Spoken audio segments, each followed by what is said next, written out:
Good morning, everyone. Hope you had a great weekend. And it was a fantastic weekend of ball. There were some absolute barn burner matches, tons of goals. It was a fantastic weekend for sport, and all the televised games were excellent. However, today we've got a bunch of Manchester United news that we need to get into. So, coming up on today's episode, Rene Meulenstein critical of Glazer Family for ridiculous United failings. Sir Jim Ratcliffe to copy Liverpool as United bidder snubs £1.5 billion investment. Rashford rebukes Manchester United fan channel over malicious rumours. And Sir Jim Ratcliffe mulls a January departure for United attacking trio. And Jim Ratcliffe may be poaching Crystal Palace's sporting director. All that coming up.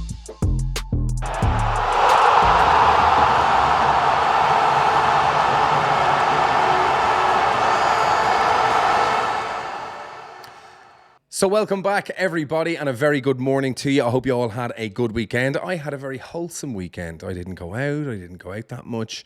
Had a couple of glasses of wine with the missus. And was all good. And glad I caught a lot of the ball. I don't just like to watch United games. I just love watching football in general. And what a weekend it was, from the West Ham game, Crystal Palace, Everton, and Manchester City, Chelsea being the pièce de résistance of the weekend games. Some fantastic goals as well.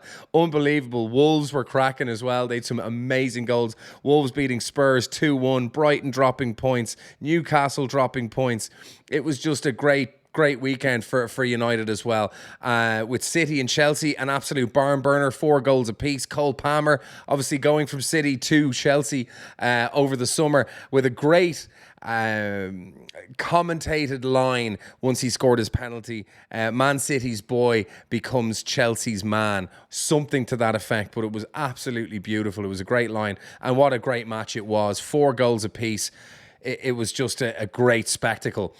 Combining that with United's 1-0 win over Luton, overall it was a great weekend for United. A lot of heavy hitters up at that end of the table, dropping points while United continue. While performance-wise an unconvincing streak, they're still racking up the points. And to be honest, with the way things are going, despite the opposition, I'll take 3 points. Look at, and a very good point made by someone I was chatting to, Sports Dog Analysis, someone that I repost and kind of communicate with on Twitter. You should check them out. They're really good for some Premier League stats and pre-game information. Check them out, Sports Dog Analysis. But I was having a chat with them there on Twitter, and I was a bit pissed off about United's performance after Luton, and thought it was a bit unconvincing, and was having a weak moment, I suppose, having a bit of a rant about the team. And he made a very good point. John's his name. Was like, listen, the injuries, and I was like, yeah, the injuries, but listen, we've got a lot of first teamers now starting up top, and we're still not scoring goals. But he's like, these injuries, they do take its toll. We can't play it from the back. And he was like, wait till we see what happens Spurs and Newcastle, with all the injuries they've now picked up. And Spurs lose to lowly Wolves, and then Newcastle lose as well.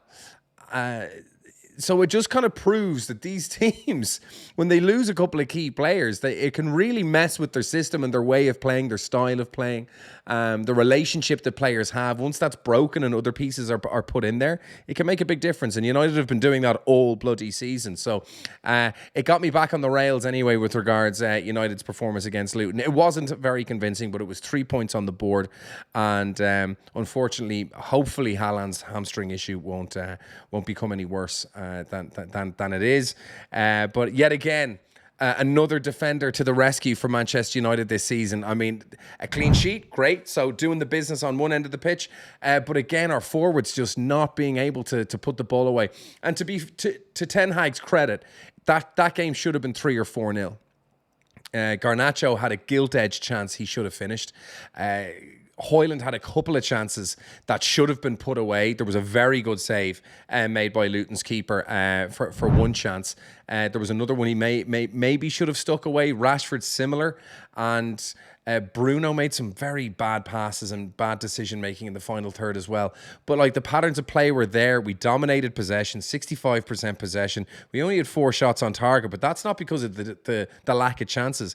I mean, often our players were just booting the ball wide or over the bar. I mean, it was really, really poor. Garnacho was very busy. He looked good. He was getting himself into great positions and doing everything but putting the ball, number one, on target, number two, in the net.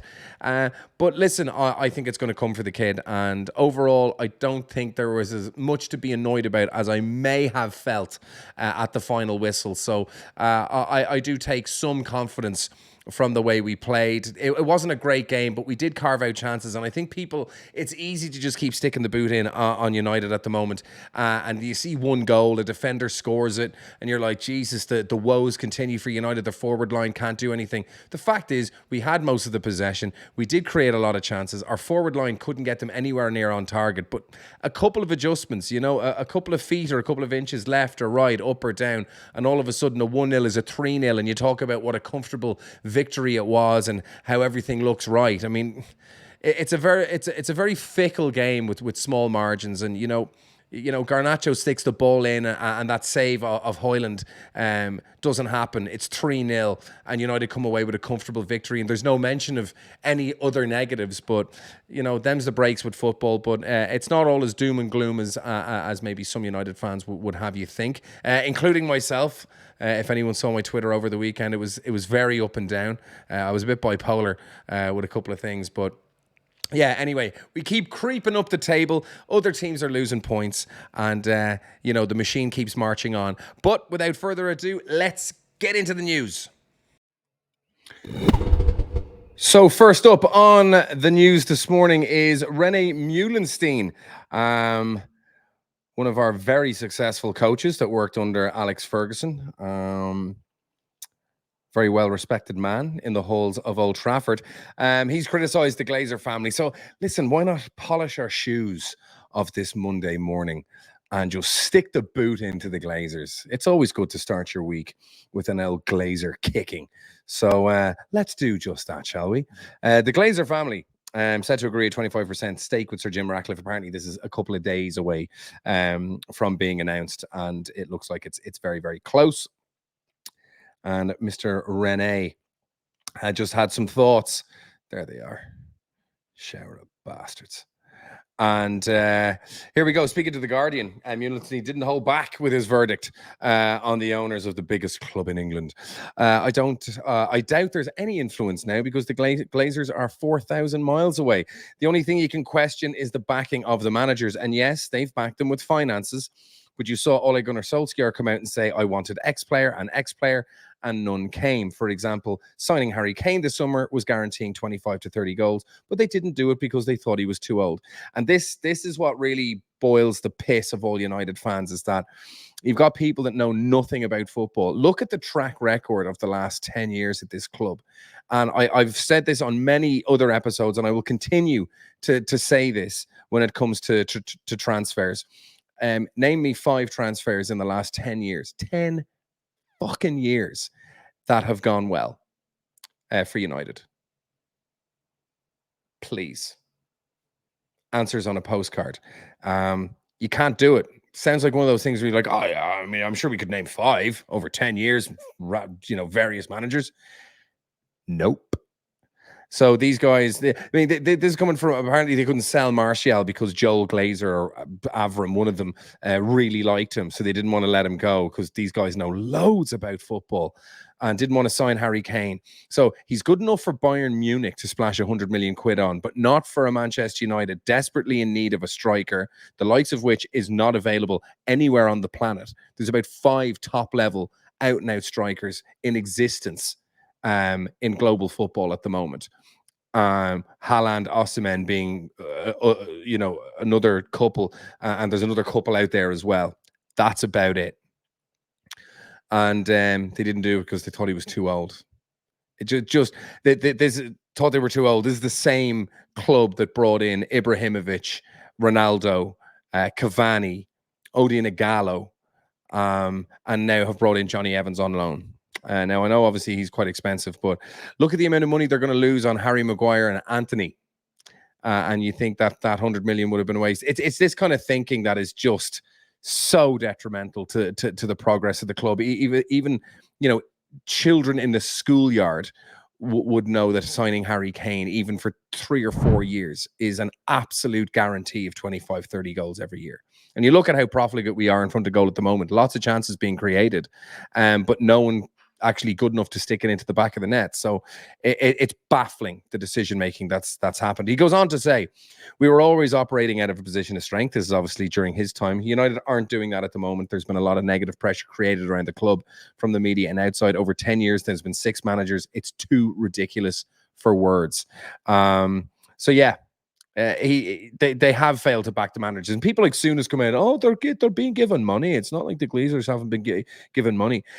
They've been spending it badly, and you've got Richard Arnold and John Murta and the Glazer gang just making an absolute hames of every single transfer that comes in. It's actually amazing how people can get, I mean, even by accident, even the dumbest idiots on the block will accidentally get stuff right just through mere statistics and probability. But these guys defy the odds quite regularly and took an absolute behemoth of football and turned it into a laughing stock and get stuff so consistently wrong.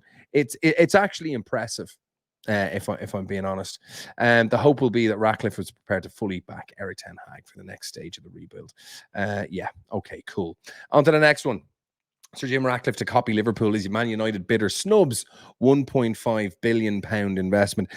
What's this? What this is essentially? No, I don't want to receive notifications. Thank you very much. Let's close that down. What this is essentially kind of alluding to is that United aren't going to build a new ground. They want to develop the existing ground, such as Liverpool are going to be doing with Anfield. United don't want to leave Old Trafford. Apparently, the ground that City were in was offered to United when they were kind of looking for people to take the stadium after the Olympics, and rightly so. Alex Ferguson refused, saying Old Trafford, there's too much history. There's no way we cannot play. Now, listen, that would have been an extra billion in the pockets of the club if we were able to just inherit a stadium that the British government built.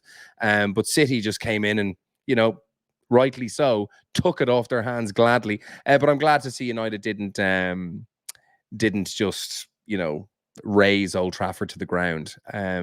Because a new shiny stadium was down the road, and I kind of like that there's still a little bit of heart left in football, and we didn't do that. So yeah, Sir Jim Ratcliffe will follow Liverpool's lead by opting to redevelop United's Old Trafford Stadium instead of building a new ground. Thank the Lord. Old Trafford, one of the country's iconic stadia, requires major renovation. We know this. The leaking roof, which is always kind of mentioned when we're talking about Old Trafford's renovations. But rumours that United could build a new venue in Manchester have persevered for the past decade. However, a brand new arena would likely cost upwards of 1.5 billion and could prove drastically too extortionate in the early periods of Ratcliffe's tenure. That I would agree with. I as a fan, you always want to have new shiny things and the best of the best all the time. But there's just certain realities that you need to face up to, and spending that kind of money on a brand new stadium elsewhere would just be madness. Being honest. So the 71-year-old has claimed to want to spend time exploring ways to expand the stadium and improve its facilities. There's no reason we can't build upon what we have. We've got like an 80,000-seater stadium. It doesn't need a giant revamp. I think because we couldn't fill in one of the ends of the stadium, that it might have to be moved, and there's all sorts of guff going on about how the stadium has to be kind of rotated and moved, a few kind of 100 meters this way in order to avoid planning issues and etc. But I'd hate to see Old Trafford be knocked down and some kind of shiny new monolith created for this new age of football. I would just hate it, if I'm being honest. According to the Daily Mail, Ratcliffe will go down the same path as Liverpool owners FSG, who decided against building a costly new stadium and instead renovated Anfield. And I hope that is very much the case, and it looks like it's going to be. The construction group initially contracted to redevelop the stand. The Buckingham Group went into administration in August. The new company, Raynor Rowan, good name, are reviewing the situation every three home games to see when supporters can begin flooding into the new upper tier. Once that work is done, Liverpool's Anfield home will have a new capacity of 61,000. So they've increased the seats by 15,000. Now, from what I've heard is that a big redevelopment will be going towards corporate tickets. So if you can't, build an extra 30,000 seats, build an extra 15,000 seats, but make sure the people that are in those seats are spending obscene amounts of money. And I'm okay with that. If we can dip our hands into the coffers of corporate match day ticket goers or match goers, I'm all for that. So yeah, looks like we're going to redevelop. On to the next one. Rashford rebukes Manchester United fan channel over malicious rumours. Not this fan channel. I'd love to be able to have garnered that much attention. But yeah, Ford responds to video speculating about his future. So the channel was the United Stand. And they had a post with a thumbnail saying, is Marcus Rashford's future in doubt? Now, I think poor Rashford, Marcus, if he kind of took a minute to think about what they meant, it was basically because of his form, is he no longer fit to play for United? It wasn't them saying, yeah, there's rumors he's going to be sold. Stop spreading malicious rumors. There's no malicious rumor that you're playing shite and probably don't deserve a place in the team. That's not a rumor, Marcus. That's a fact. And at the very least, it's an opinion that people are more than entitled to have and open that discussion to their audience. And it's absolutely reasonable to ask, is United or is Marcus's future at United in doubt? Because when you're playing as poorly as he has, with as bad a return as he has, not only this season, but when you combine all the seasons together, bar the 4 where he scored double figures and the 2 where they've been in the teens, his best season last year with 17 still got him 6th on the Golden Boot list. He's not good enough for United. I know, hot take. But they said, yeah, Rashford's future in doubt, with one contributor questioning his commitment to the club. Rashford wasn't involved in United's 1-0 win at Fulham because he picked up an injury. A lot of people think he was just banned from the game because of his going out on his birthday after Manchester derby. To be honest, at the time, I was like, listen, his friends organised it for him. It's his birthday. He went out. He was home just after midnight and he turned up to training the next day. But there is a big argument that the optics of, your biggest player on the biggest wages playing so poorly as he has this season, being seen out on the day you get absolutely tonked by your derby rivals who are currently the treble holders. It doesn't require a huge amount of brain power for a footballer to think, yeah, maybe I shouldn't go out. And to be honest, he shouldn't have been in the mood to go out. Even if his friends did organize it, just be like, lads, I'm just going to stay in if you don't mind. Thanks very much. This is what comes with the territory. I mean, a lot of people are like, he's entitled to celebrate his birthday. He's just a young man. Leave him alone. It's only football. The guy's paid an obscene amount of money to kick a ball for Manchester United. And he's not doing it very well at the moment. They got tonked by their local city rivals. And you can't be seen being out. Birthday or no birthday, it's just dumb.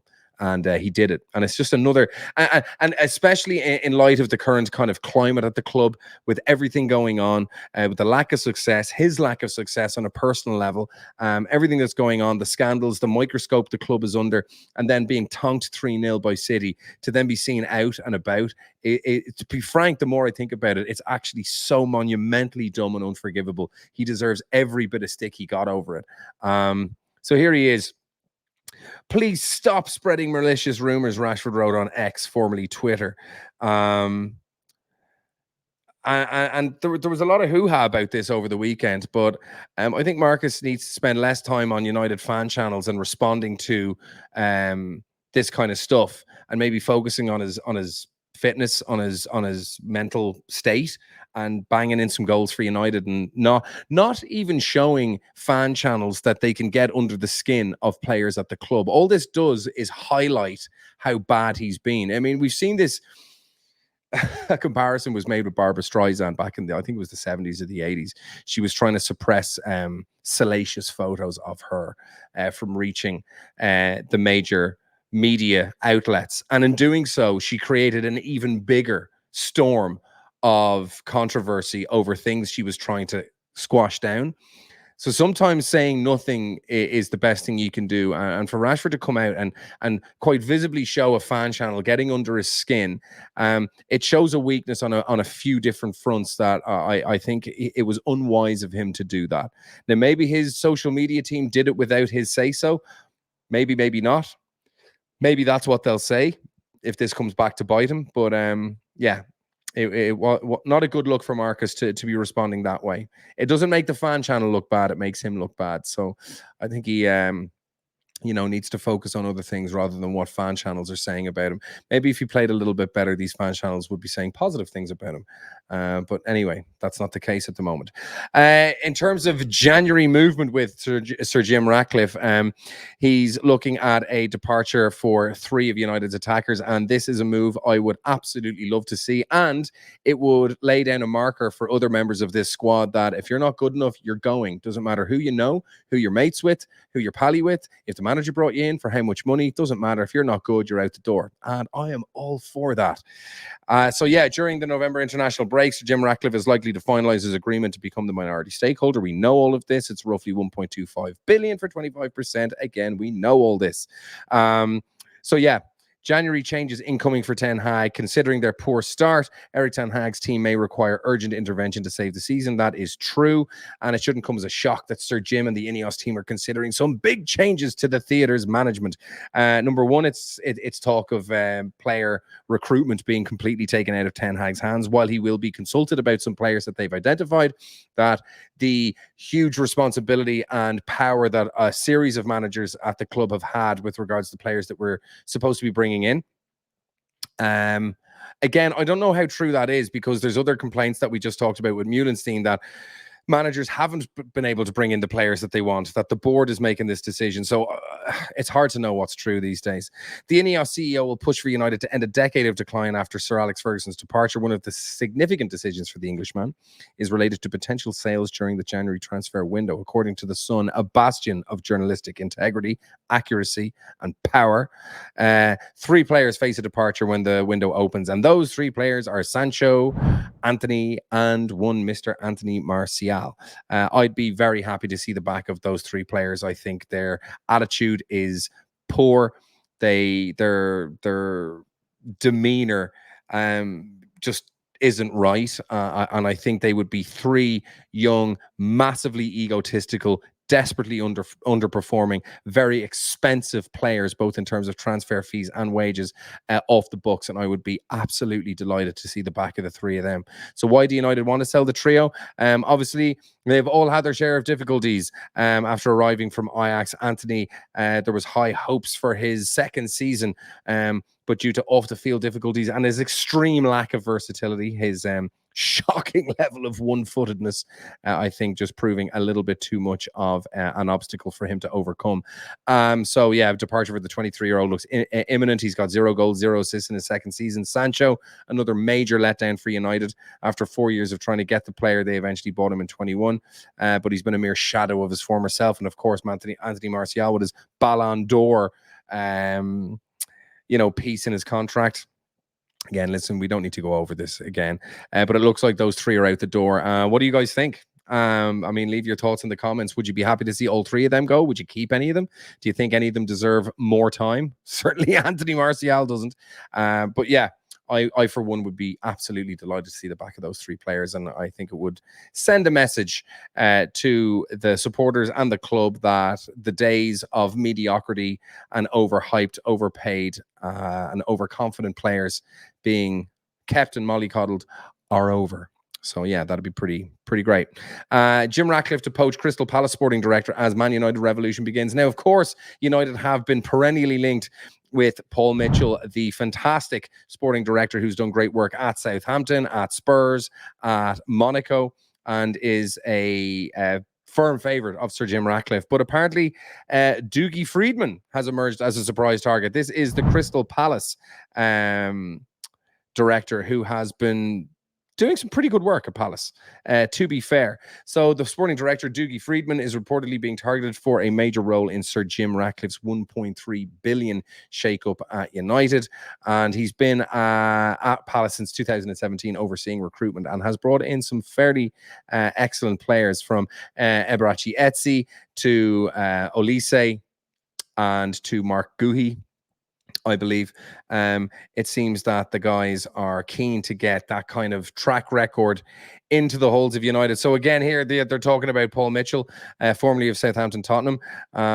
So yeah, a few names being linked. However, Brailsford influence is significant. This is Sir is it Jim Brailsford? This is basically Ratcliffe's number 2, the Robin to his Batman, and he's a big fan of Friedman. And the 49-year-old has seen his reputation skyrocket in recent years after overseeing several shrewd signings for the Selhurst Park outfit. And yeah, like I said, Guhi, Etsy, and Olise have all arrived in the capital for relatively small sums and gone on to play integral roles for the Eagles. And they're doing quite well. I mean, they weren't doing amazing before Roy Hodgins came in, but yeah, listen, they've turned things around, and they've done very, very well. And Etsy, Guhi, and Olise are fantastic players. Obviously, I think destined for bigger and better and greater things than Crystal Palace, but they're doing a really good job for them there. Etsy playing very, very well in Crystal Palace's loss this weekend. He looked very despondent and disappointed in the post-match interview, which you would hope to see. But from an individual standpoint, he played very, very well. That is pretty much all the news over the weekend for today. So that's it for the daily news today. What do we think of that? Yeah, development of Manchester United Stadium, all up for that. 3 underperforming players gone in January, off the wage bill, and hopefully a few quid into the transfer kitty. All up for that. And yeah, interesting one about Crystal Palace, the director of football there, United going after Mr. Doogie Friedman. I do love that name. I don't know why. It sounds like a character in a TV show. Anyone that's called Doogie, I like, or is it Dougie? Who knows? But listen, Paul Mitchell's the man for me. I like him, but listen, Dougie Friedman could be a great addition. He seems to have been able to identify some very good talent at Crystal Palace, but for me, Paul Mitchell would certainly be the man I would have in that position. And combine that with Jean-Claude Blanc, the man who oversaw great change, very positive change, and ushered in eras of dominance for both Juventus and PSG. I think the two of them would be a very potent mix. And having them in charge of footballing-related matters with Ten Hag, there as well, I think that's a trio I could really get behind. So let's see how those things develop in time. As always, thank you very, very much for tuning in. I appreciate everyone that watches this and supports the channel. Please hit like, hit subscribe, hit that notification button, and I'll see you on the next one.